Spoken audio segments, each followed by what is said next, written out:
Bismillahirrahmanirrahim. Assalamualaikum warahmatullahi wabarakatuh. Waalaikumsalam warahmatullahi wabarakatuh. Sebelum kita memulai perkuliahan, maka kita berdoa menurut agama kita masing-masing. Tapi hari ini kita pimpin doanya berdasarkan agama Islam. Ya, kita berdoa dimulai.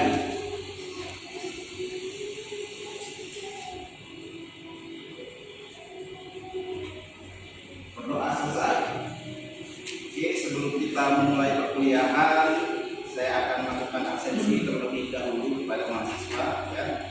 Gimana kabar semua mahasiswanya? Sehat? Alhamdulillah sehat, Pak. Alhamdulillah sehat-sehat ya. Ganteng-ganteng dan cantik-cantik ya. Nah, jadi oke, kita absensi atas nama Sofia Saragi. Ya. Oke, gimana kabarnya Sofia? Alhamdulillah sehat, Pak. Ya, Sarnas Rahmanadipa. Oke, Sarnas gimana kabarnya? Alhamdulillah ya. Priscilia Amanda. Hadir, Pak. Gimana kabarnya Priscilia? Alhamdulillah ya. Binda Asmila. Sehat, Pak. Gimana kabarnya Binda? Baik. Baik, alhamdulillah. Sylvia, mana kabar Sylvia Ramadhani? Alhamdulillah sehat, Pak. Baik ya, sehat. Miftahul Husna. Hadir, Pak. Oke, mana kabarnya Miftahul? Alhamdulillah baik, Pak. Alhamdulillah. Jahara Maulidiyah Azmi. Hadir, Pak. Mana kabarnya mau Jahara? Alhamdulillah sehat, Pak. Alhamdulillah ya. Nasfa Kurniawan. Saya Oke, Nasfa Kurniawan. Gimana kabar? Alhamdulillah baik ya. Joan Alpandi. Saya Pak. Gimana kabar Joan? Alhamdulillah. Alhamdulillah, luar biasa ya semangatnya. Yogi Alaska. Oke, gimana kabar Yogi? Sehat, Pak. Memang Alaska nama kamu. Keren nama kamu ya. Iya, Pak. Nama kamu Nama jauh di atas apa di tengah lautan ya. Laut Alaska. Reski Akbar Harahap. Mana Reski gimana kabar sehat? Alhamdulillah sehat ya. Nah, tadi hari ini kita perkuliahan pertemuan pertama untuk mata kuliah hukum pidana ya. Hukum pidana, jadi kita hari ini menyampaikan tujuan dari perkuliahan kita adalah masalah tentang hukum pidana. Jadi hukum pidana ini yang mengatur tentang bagaimana tingkah laku manusia terhadap tentang kejahatan. Ya, bagaimana kejahatan-kejahatan yang ada di Indonesia itu diatur di hukum pidana. Jadi tujuan kita hari ini belajar agar kita tahu aturan yang mana yang boleh dan mana tidak boleh. Kira-kira Babang Alaska apa kira-kira nggak boleh kejahatan yang ada di Indonesia kira-kira? Misalnya mencuri kereta, Pak. Mencuri kereta. Tapi kalau mencuri hati boleh, Pak.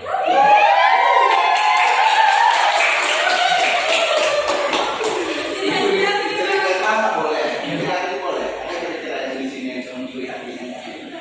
Itu saya. Aku masih mau tahu itu. Ada ya? Fokus kuliah. Fokus ya, bagus. Oke, jadi contoh mencuri kereta ya itu tidak boleh. Ada lagi yang lain kita mau nambahin? Kamu apa kira-kira boleh? Kalau kekerasan dalam rumah tangga. Kekerasan dalam rumah tangga. Calon saya. Nah, jadi itu tujuan kita ya, untuk belajar tindak pidana itu harus memang kita tahu mana yang boleh mana yang tidak. Jadi memang kejahatan-kejahatan itu diatur.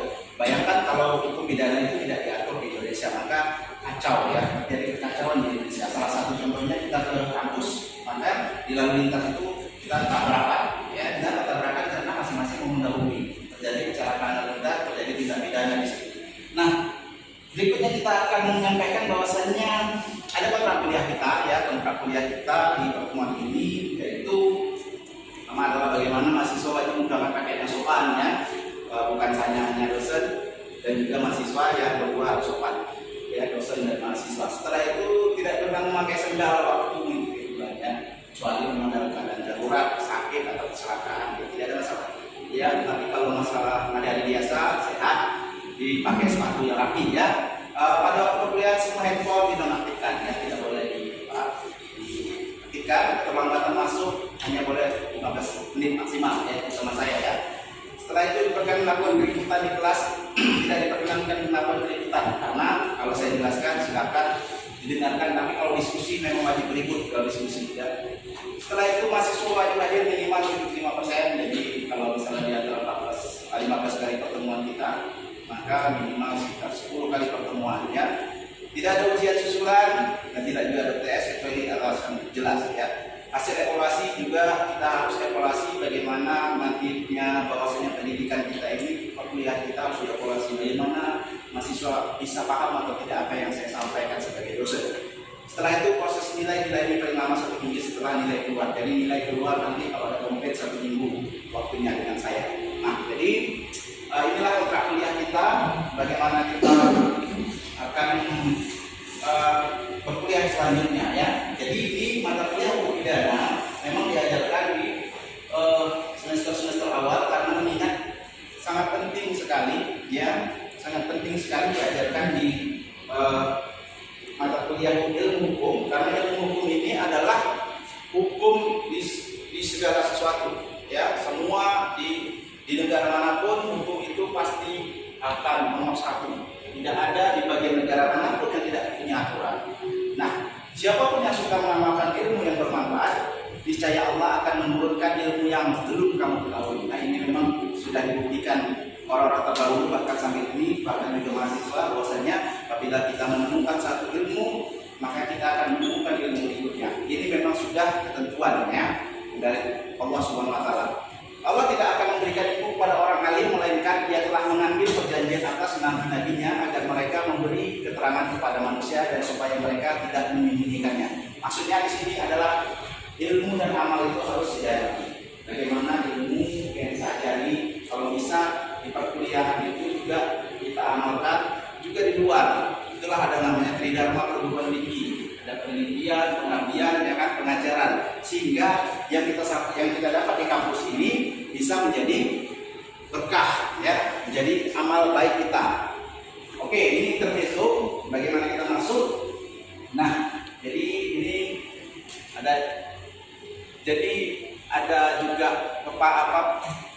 kayak Haji Ma'mun dia bilang, jadi guru tidak usah punya niat bikin pinter orang ya. Nanti kamu hanya marah-marah ketika melihat murid tidak pintar. Ikhlas jadi sila, yang penting niat menyampaikan ilmu dan mendidik yang baik.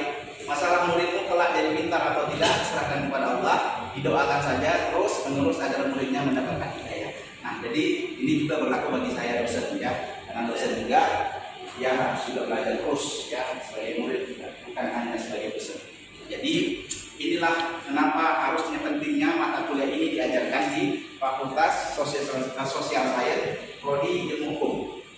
Nah, jadi kita masuk ke materi ya, bagaimana hukum pidana itu ya, definisi hukum pidana, delik pemidanaan, lalu alasan pembenar, alasan pemaaf, dan alasan penghapus penuntutan. Hanya satu hukum pidana, kriminologi ini alurnya ya. Ini hukum pidana itu luas sekali ya, luas sekali bukunya kepala ya, sehingga kita akan membahas di definisi hukum pidana terlebih dahulu. Setelah ini nanti kita akan membuka sesi diskusi ya, sesi tanya jawab antar mahasiswa.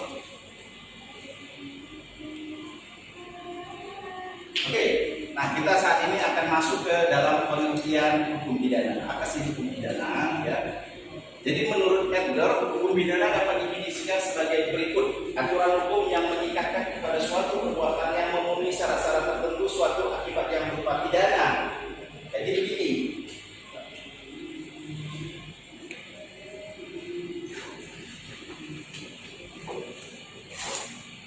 Kalau berbicara masalah hukum pidana, jadi memenuhi syarat tertentunya.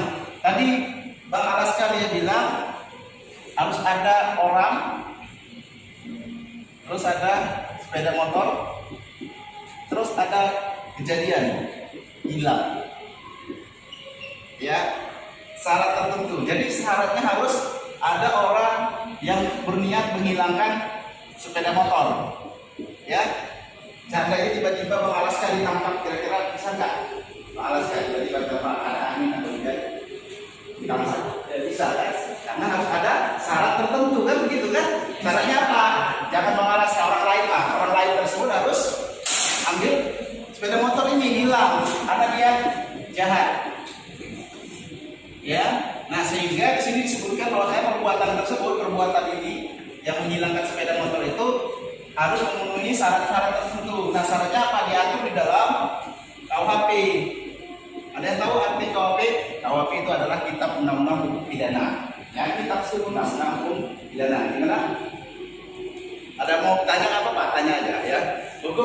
hukum apa?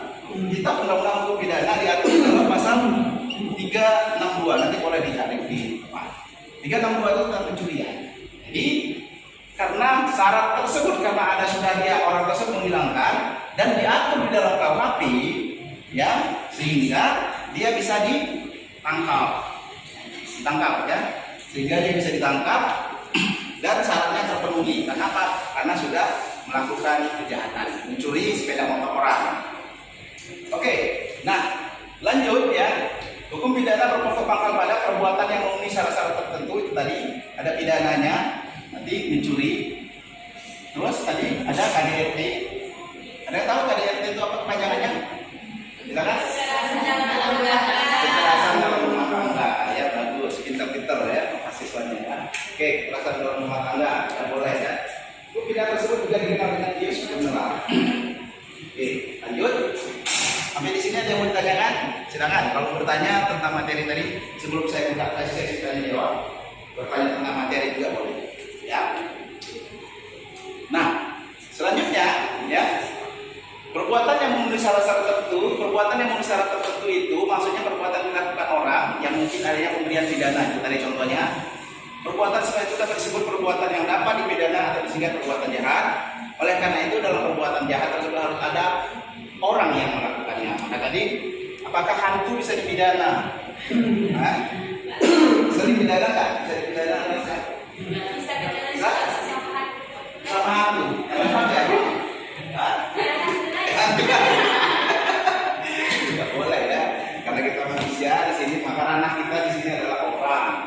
Ya, adanya orang. Harus ada orang yang melakukannya. Melakukan apa ini? Di sini. Melakukan kejahatan. Ya, harus melakukan kejahatan. Oke. Maka persoalan tentang perbuatan tertentu itu diperinci jadi dua, yaitu perbuatan yang dilarang. Nah, perbuatan dilarang tadi, dilarang itu diatur, harus ada diatur dalam KUHP atau undang-undang lain. Ya. Undang-undang lain. Contohnya undang-undang KDRT, undang-undang narkotika, undang-undang terorisme, undang-undang korupsi, ya, itu diatur di undang-undang lain. Ya. Orang yang melanggar larangan itu ada orangnya, ya, ada orangnya. Oke, sampai sini ada yang mau ditanyakan? Ya, mana Alaska? Misalnya Pak ada kasus seseorang yang menjadi kurir narkoba. Kurir narkoba, oke bagus. Terus? Dia tidak tahu Pak apa nanti hukuman yang diberikan jika dia tertangkap. Tapi karena kebutuhan ekonomi dia melakukan itu Pak. Tapi dia tidak tahu sebab akibat dari perbuatannya itu Pak. Terus dia tertangkap. Itu hukumnya nanti bagaimana ya Pak? Kan dia tidak tahu akibatnya. Kemudian dia baru pertama kali itu melakukan perbuatan kejahatan Pak. Oke, bagus. Nah, jadi narkotika itu termasuk tindak pidana, ya. Tindak pidana khusus namanya. Dia diatur di dalam Undang-Undang 35 tahun 2009 tentang narkotika. Ya, jadi bagaimana seorang kurir narkotika, bahwasanya dia tidak tahu, tapi dia tahu yang dijadikan kurir itu adalah yang dibawanya itu adalah narkotika. Nah, apabila dia ditangkap, maka tetap ditangkap. Karena begitu undang-undang disahkan, mau tidak mau, suka tidak suka, mau tahu atau tidak tahu, begitu diundangkan oleh negara, disahkan oleh DPR dan Presiden, maka seluruh warga di Indonesia itu dianggap sudah tahu semua. Ya, walaupun dia itu di pelosok Papua, di dalam hutan, di apa, begitu diundangkan di negara Indonesia ini, maka itu dianggap dia sudah paham. Itu yang pertama. Nah, begitu dia ditangkap, itu ada namanya pertimbangan hakim. Dari mana tahunya? Dari kronologis kejadian, bahwasanya sekolah ini baru pertama sekali dan keadaan ekonomi yang melakukan itu. Nah, di dalam putusan hakim nanti setelah diproses itu ada pertimbangan hakim. Disitulah kebijaksanaan hakim dituntut untuk melihat bagaimana ya bahwasanya dia melakukan itu dengan latar belakang ya, karena ekonomi, karena ketidaktahuan, karena apa. Nah, bisa jadi itu nanti dia direhab, dilepaskan ataupun dihukum dengan pertimbangan. Tetapi yang dihukum biasanya itu tetap dihukum, tapi dengan pertimbangan hukumannya biasanya ringan. Nah, itu yang penting tahu kronologis kejadiannya. Begitu alasan. Ya, bagus pertanyaannya. Ada yang lain? Ya, siapa namanya?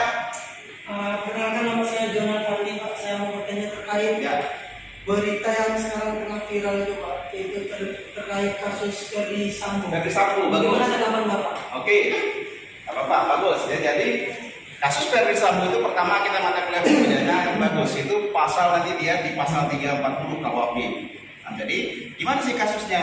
Ternyata Sambo yang pertama adalah membuat skenario, ya, membuat skenario bagaimana bahwasanya terjadi pelecehan terhadap istrinya yang dilakukan oleh ajudannya. Nah, dibuatlah skenario bagaimana agar mereka melakukan perlawanan tembak-tembakan di dalam rumah. Kan siapa tujuannya adalah agar kasusnya tidak diketahui, menutupi kasus, ya kan?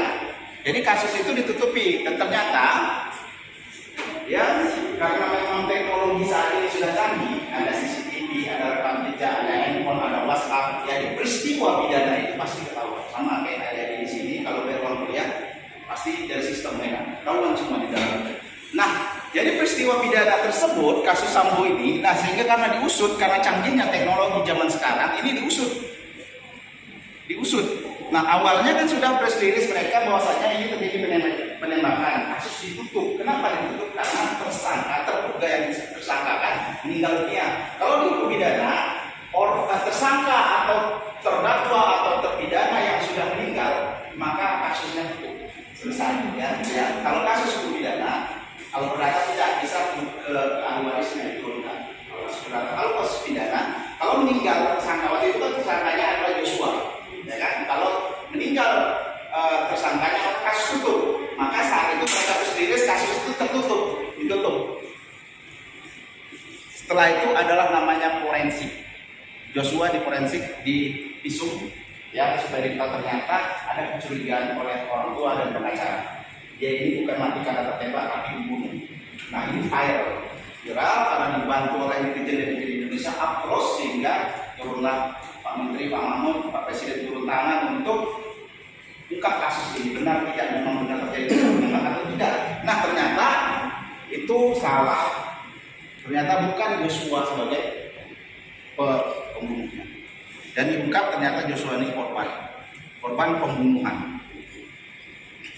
Kasus pelecehan ditutup oleh kepolisian, naiklah menjadi Sambo menjadi tersangka saat ini, baru sidang juga beberapa kali sidang, hari ini sidang juga kan.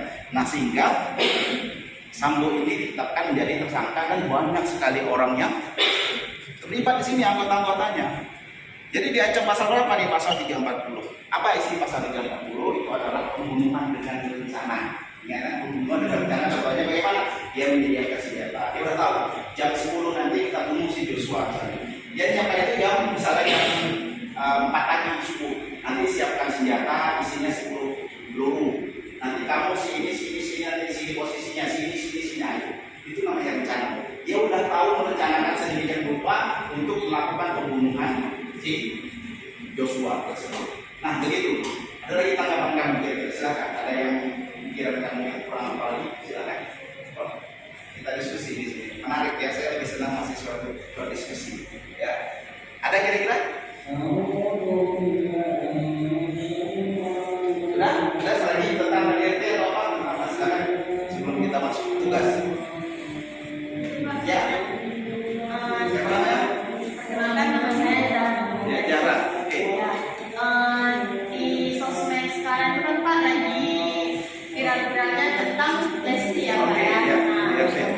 Dan itu permasalahannya tentang KDRT. Oke, bagus Jadi ya. ada beberapa netizen yang menanggapi kalau itu tuh settingan gitu. Nah, dan beberapa kayak anggota di pekerja-pekerja Lesti dan Bilar itu memang beneran gitu Pak. Iya. Terus kan katanya kan sudah mengajukan laporan gitu kan Pak. Oke. Nah, belakangan ini saya juga mendapatkan viral katanya dia mencabut lagi Pak. Itu Oke. bagaimana tanggapan Bapak? Bagus ya. Jadi dicabut laporannya. Oke. Jadi saya bagi ya, saya jelaskan dari awal ya. Kalau hukum pidana itu namanya ada aduan atau peristiwa pidana umum. Yang kedua adalah peristiwa atau aduan delik pidana. Hukum itu berlaku, polisi bisa langsung melakukan penahanan, ya, langsung bisa proses ini tanpa ada laporan. Yang di poin pertama. Di poin kedua itu adalah delik pidana aduan, delik aduan namanya. KDRT itu masuk di poin kedua. Nah, sehingga walaupun terjadi berpukulan, tapi kalau Lesti tidak pernah melapor, maka itu bukan suatu tindak pidana. Jadi walaupun terjadi berpukulan, tembak bola biliar, tapi tidak ada laporan, itu bukan suatu perbuatan pidana. Itulah namanya delik aduan. Nah, poinnya kita fokus kedua ini. Delik aduan ini adalah, ya, delik yang apabila diadukan maka muncullah tindak pidana. Apabila diadukan maka muncullah tindak pidana. Prosesnya diproses oleh polisi. Ya. Nah, diproses oleh polisi. Nah, setelah diproses oleh kepolisian, nah maka setelah diproses oleh kepolisian maka mereka akan diketemukan. Kasus KDRT itu hanya ada namanya mediasi. Mediasi itu apa? Berdamai. Ya, makanya kita juga itu duluan mereka sudah damai. Jadi apa terjadi? Ternyata Lesti memaafkan bila dan dicabut laporan. Begitu cabut dan laporan dicabut karena dia delik aduan, maka pidananya dianggap tiada hilang. Maka kita ributkan, maka dicabut gitu. Udah kasar kali seperti itu. Tapi karena dia delik aduan maka dicabut. Tetapi kalau dia kasusnya di atas itu tidak dicabut, dia cabut laporan pun tetap kasus itu berjalan. Contohnya apa Pak? Contohnya meninggal dunia, apa kecelakaan, orangnya meninggal dunia, keluarganya berdamai, misalnya anaknya yang meninggal dunia kan, tabrak, berdamai dia sama si pelaku ini karena meninggal dunia. Walaupun terjadi perdamaian, itu delik umum namanya kecelakaan itu. Kasus itu tetap jalan, tetapi itu berlaku walaupun terjadi perdamaian antara korban dan pelaku. Ngerti nggak maksudnya? Ngerti ya maksudnya? Jadi itulah bedanya kalau di aduan itu. Kasus Lesti karena Lesti dicabut laporannya, pidana yang dikatanya dibanting dilempar itu hilang semua. Karena apa? Karena kasus delik aduan tersebut apabila sudah dicabut laporan maka pidananya hilang. Nah, itu dia. Kalau yang di atas pidana umum walaupun sudah dicabut laporan ataupun sudah berdamai maka tetap berjalan. Gitu. Ya. Oke, saya rasa ada ini yang naturasi. Kalau memang mau aksi kita selesaikan dulu ya. Jadi hari ini ada tugas ya. Tugasnya satu aja. Jadi diskusi kelompok nanti buat bagaimana penyelesaian kasus pembunuhan anak baru lahir. Ya, itu tugasnya nanti ya. Jadi dikumpul minggu depan. Saya rasa hari ini kita cukup ya. Saya akhiri. Wabillahi taufiq wal hidayah. Assalamualaikum warahmatullahi wabarakatuh.